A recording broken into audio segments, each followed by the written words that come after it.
Buenas tardes, hermano. Es para mí un privilegio y un gozo, después de mucho tiempo, poder tener el privilegio de compartir la palabra de Dios con ustedes. Estamos en una serie de 18 semanas en el libro de Hechos de los Apóstoles y vamos a estar viendo hoy el capítulo 2. Un capítulo muy conocido, muy importante en la historia de la humanidad. Y es un capítulo que, sobre todas las cosas, Dios, derramando a la iglesia el Espíritu Santo, lo hizo para que testifiquemos, para testificar de la resurrección de Jesucristo. Vamos a leer ahí su palabra, Hechos capítulo 2. Y dice así: Cuando llegó el día de Pentecostés, estaban todos unánimes juntos, y de repente vino del cielo un estruendo como de un viento recio que soplaba, el cual llenó toda la casa donde estaban sentados. Y se le apareció lengua repartida como de fuego, sentándose sobre cada uno de ellos. Y fueron todos llenos del Espíritu Santo, y comenzaron a hablar en otras lenguas, según el Espíritu les daba que hablasen. Moraban entonces en Jerusalén judíos, varones piadosos de todas las naciones bajo el cielo. Y hecho este estruendo, se juntó la multitud y estaban confusos, porque cada uno les oía hablar en su propia lengua. Y estaban atónitos y maravillados, diciendo: Mirad, ¿no son galileos todos estos que hablan? ¿Cómo pues le oímos nosotros hablar cada uno en nuestra lengua en la que hemos nacido? Partos, medos, elamitas, y a los que han habitado en Mesopotamia, en Judea, en Capadocia y en el Ponto y en Asia, en Frigia, en Panfilia, en Egipto, en las regiones de África más allá de Cirene, y romanos aquí residentes, tanto judíos como prosélitos, cretenses y árabes, le oímos hablar en nuestras lenguas las maravillas de Dios. Y estaban todos atónitos y perplejos, diciendo unos a otros: ¿qué quiere decir esto? Mas otros, burlándose, decían: están llenos de mosto. Entonces Pedro, poniéndose en pie con los 11, alzó la voz y le habló, diciendo: varones judíos, todos los que habitan en Jerusalén, esto os sea notorio y oíd mis palabras, porque esto no es tan ebrio como vosotros suponéis, puesto que es la hora tercera del día. Mas esto lo dicho por el profeta Joel: y en los postreros días dice Dios, derramaré de mi espíritu sobre toda carne, y vuestros hijos y vuestras hijas profetizarán, y vuestros jóvenes verán visiones, y vuestros ancianos soñarán sueños, y de cierto sobre mi siervo y sobre mi sierva en aquellos días derramaré de mi espíritu y profetizarán, y daré prodigios arriba en el cielo y señales abajo en la tierra, sangre y fuego y vapor de humo. El sol se convertirá en tiniebla y la luna en sangre, antes que venga el día del Señor grande y manifiesto. Y todo aquel que invocar el nombre del Señor será salvo. Varones israelitas, oíd estas palabras: Jesús Nazareno, varón aprobado por Dios entre vosotros, con las maravillas y prodigios y señales que Dios hizo entre vosotros por medio de él, como vosotros mismos sabéis. A este, entregado por el determinado consejo y anticipado conocimiento de Dios, prendisteis y matasteis por manos de inicuos, y crucificándole, al cual Dios levantó, suelto los dolores de la muerte, por cuanto era imposible que fuese retenido por ella. Porque David dice de él: veía al Señor siempre delante de mí, porque hasta mi diestra no seré conmovido, por la cual mi corazón se alegró y se gozó mi lengua, y aún mi carne descansará en esperanza. Porque no dejarás mi alma en el Hades, ni permitirás que tu santo vea corrupción. Me hiciste conocer los caminos de la vida, me llenarás de gozo con tu presencia. Varones hermanos, se os puede decir libremente del patriarca David, que murió y fue sepultado, y su sepulcro está con nosotros hasta el día de hoy. Pero siendo profeta y sabiendo que con juramento Dios le había jurado que su descendencia en cuanto a la carne levantaría al Cristo para que se sentase en su trono, viéndolo antes, habló de las resurrecciones de Cristo, que su alma no fue dejada en el Hades y su carne no vio corrupción. A este Jesús resucitó Dios, de lo cual todos nosotros somos testigos. Así que saltando por la diestra de Dios y habiendo recibido del Padre la promesa del Espíritu Santo, ha derramado esto que vosotros veis y oís. Porque David no subió a los cielos por él mismo, dice: dijo el Señor a mi Señor, siéntate a mi diestra hasta que ponga a tus enemigos por estrado de tus pies. Sepa pues ciertamente toda la casa de Israel que a este Jesús, a quien vosotros crucificasteis, Dios le ha hecho Señor y Cristo. Al oír esto se compusieron de corazón y dijeron a Pedro y a los otros apóstoles, varones hermanos: ¿qué haremos? Pedro le dijo: arrepentíos y bautícese en cada uno de vosotros en el nombre de Jesucristo, para perdón de los pecados, y recibiréis el don del Espíritu Santo, porque para vosotros es la promesa, y para vuestros hijos, y para todos los que están lejos, para cuando el Señor nuestro Dios llamare. Y con otras muchas palabras testificaban y le exhortaban diciendo: sed salvos de esta perversa generación. Así que los que recibieron su palabra fueron bautizados, y se añadieron aquel día como 3,000 personas, y perseveraban en la doctrina de los apóstoles, en la comunión uno con otro, en el partimiento del pan y en la oración. Y sobrevino temor a toda persona, y muchas maravillas y señales eran hechas por los apóstoles. Todos los que habían creído estaban juntos y tenían en común todas las cosas, y vendían sus propiedades y sus bienes, y los repartían a todos según la necesidad de cada uno. Y perseverando unánimes cada día en el templo y partiendo el pan en la casa, comían juntos con alegría y sencillez de corazón, alabando a Dios y teniendo favor con todo el pueblo. Y el Señor añadía cada día a la iglesia los que habían de ser salvos. Oremos. Padre, Señor, gracias por tu palabra, Señor.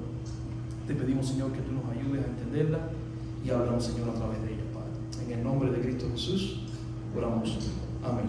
Los primeros 13 versículos de este capítulo, es interesante cómo Lucas llama y hace ver que es el cumplimiento de lo que se había prometido en todas las profecías del Antiguo Testamento. Es el clímax del cumplimiento de las profecías de Cristo. Si recordamos el capítulo anterior, cuando él comienza el capítulo 1 y le hablaba a Teófilo, él le hacía un recordatorio a Teófilo de todo lo que él había escrito en su primer tratado, es decir, el Evangelio de Lucas, acerca de todo lo que Jesús le había hecho, todas las cosas y las maravillas que Jesús le había dicho, y también lo que iba a pasar. Y en el versículo 8, una de las cosas que le dice a sus discípulos era que se quedaran en Jerusalén hasta que llegara el día en que ellos fueran bautizados con el Espíritu de Dios. Y el versículo 8 del capítulo 1, recordando, el Señor dijo así: pero recibiréis poder cuando haya venido sobre vosotros el Espíritu Santo, y me seréis testigos en Jerusalén, en toda Judea, en Samaria y hasta lo último de la tierra. Dios escoge el día de Pentecostés por una razón muy importante, y es que la fiesta de Pentecostés no era algo nuevo entre los judíos, era algo que ellos celebraban. Pentecostés era una celebración que los judíos celebraban 50 días después de la Pascua, o 70 semanas después de la Pascua, y ahí celebraban la cosecha, la siembra, celebraban el pacto de Dios con Noé.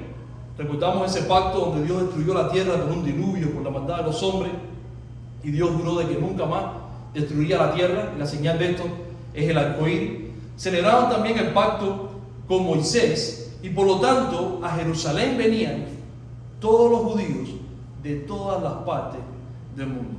Si vemos en los primeros 13 versículos, dice que ahí se reunían de todas las nacionalidades bajo el cielo. En este contexto, claro, del mundo conocido hasta ese momento. Judíos tanto nacidos en Jerusalén, que estaban quizás dispersados, como otros judíos prosélitos que habían venido al judaísmo. Por lo tanto, una de las cosas para que esta profecía se cumpliese, ¿cuál era? Era que la palabra de Dios, cuando el Espíritu Santo viniera sobre los discípulos, ¿qué iban a hacer? Iban a testificar de Cristo aquí a todas las naciones de la tierra.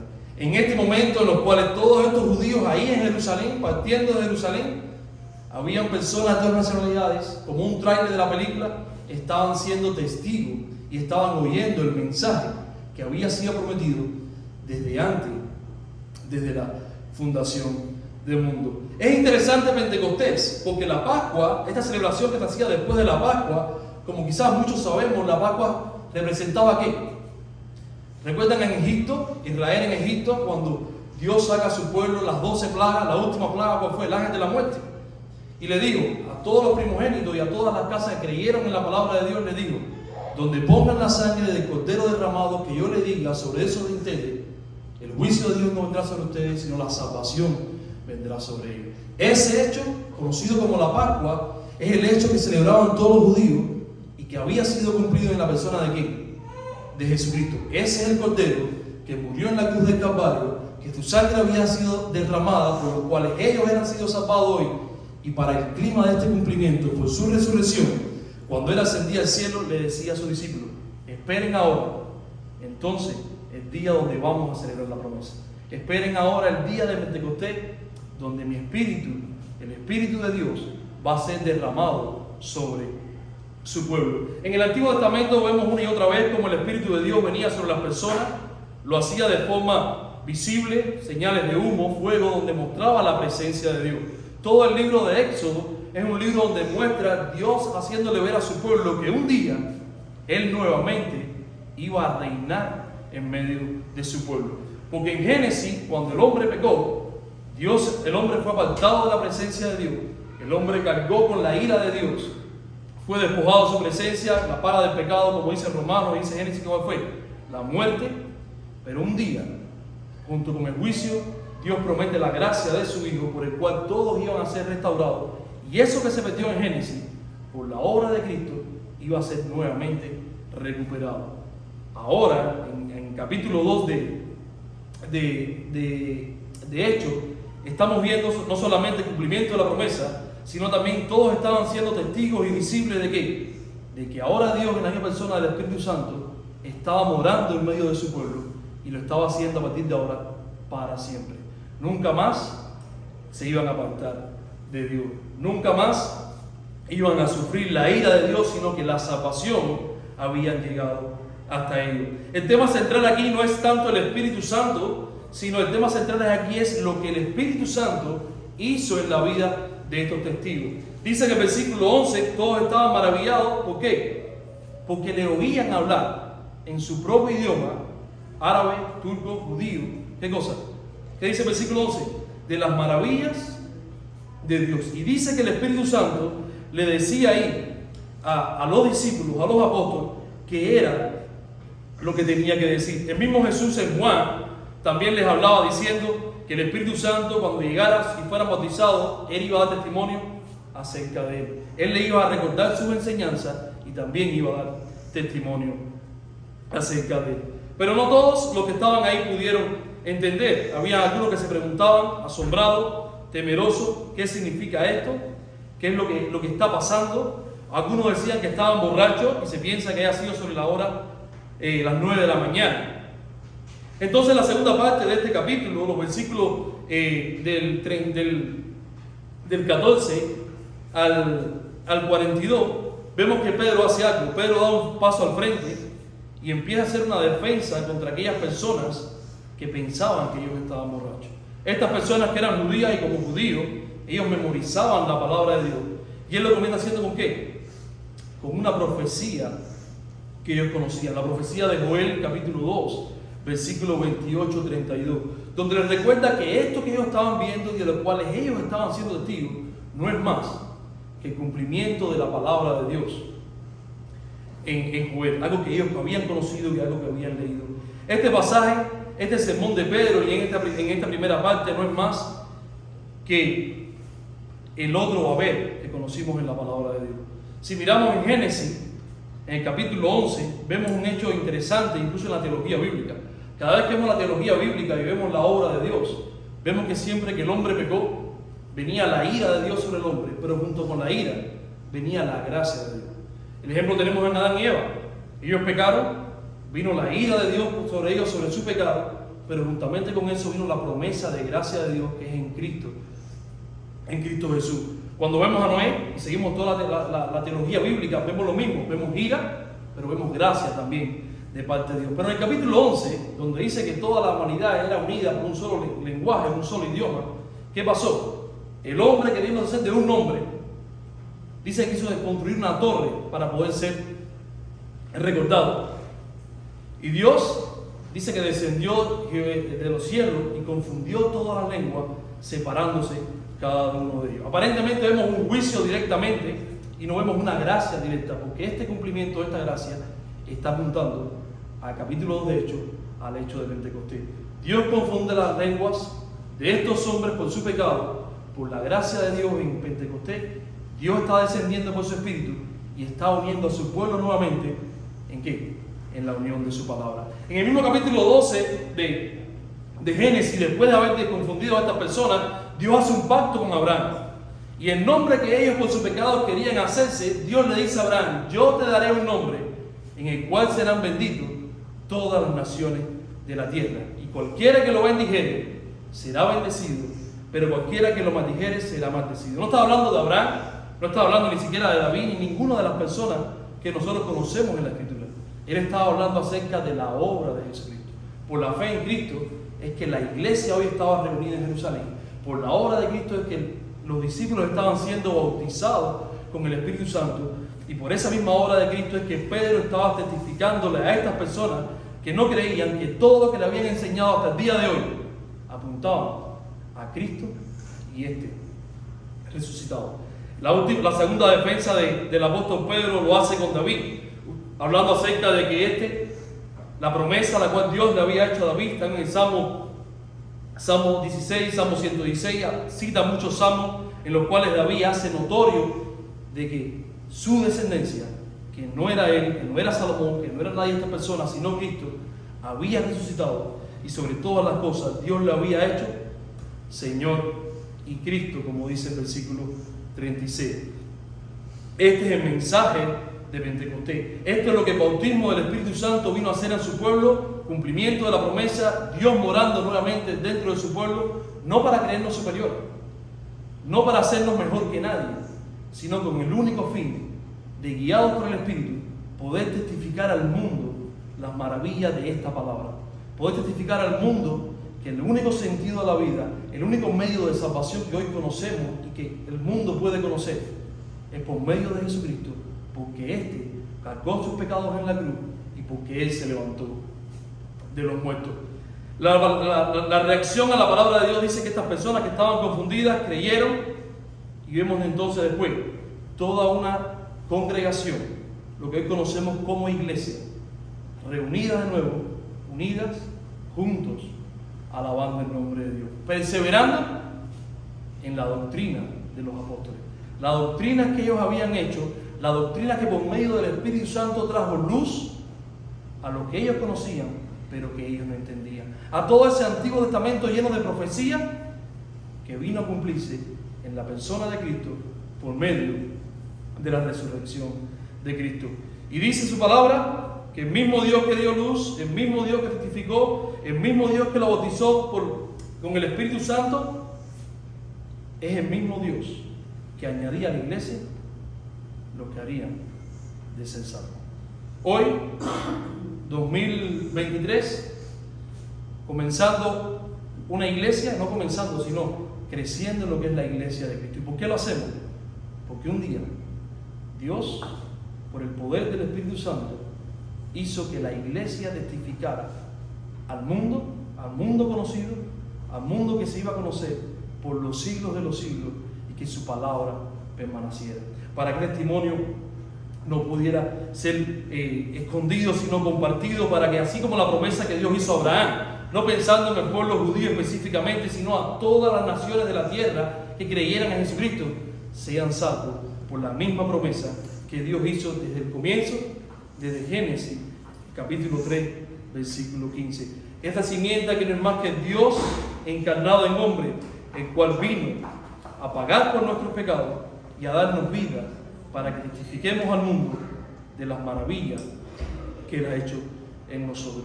Como iglesia tenemos un reto. Tenemos el reto de anunciarles al mundo el tema más complicado de la teología. ¿Que cuál es? Más debatido, la resurrección de Cristo.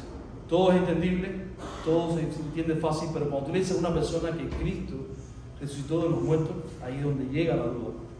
Entonces, ¿cómo es posible esto?